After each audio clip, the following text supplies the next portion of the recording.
กคนปลาตะโกกครับปลาตะโกกตัวนี้นี่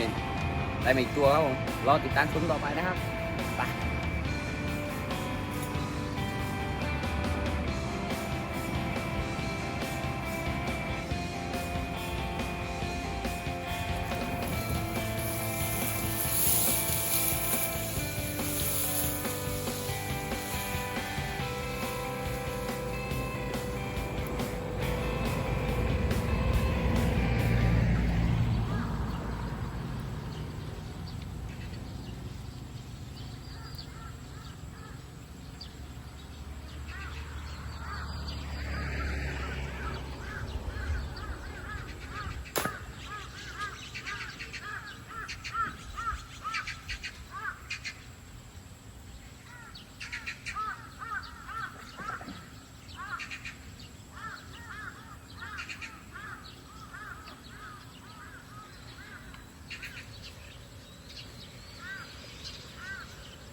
ได้แล้วทุกคนปลามันแอบขึ้นอยู่ในป่าฮะ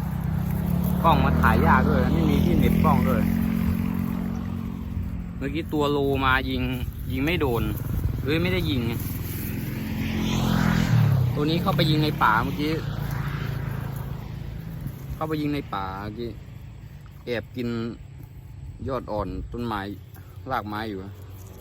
เกือบโลเหมือนกันนะตัวนี้เดี๋ยวให้ดูว่าแป๊บนึงเดี๋ยวจัดระเบียบก่อน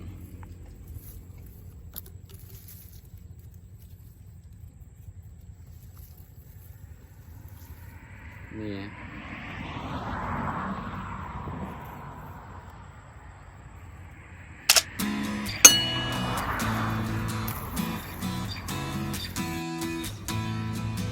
นี่ครับผมของทูปีนะไม่ได้ถ่ายคลิปเต็มครับผมปลานกตกยิงอย่างเดียวครับลืมถ่ายคลิปเลยนี่ครับผมวันที่14นะครับเดือน8/65นะใครมาน่าจะยังนกอยู่ว่าตอนกลางคืนลองมายิงดูได้นะของทวีพัฒนานะโอเคไปใส่บิ๊กเลยใส่บิ๊กเลย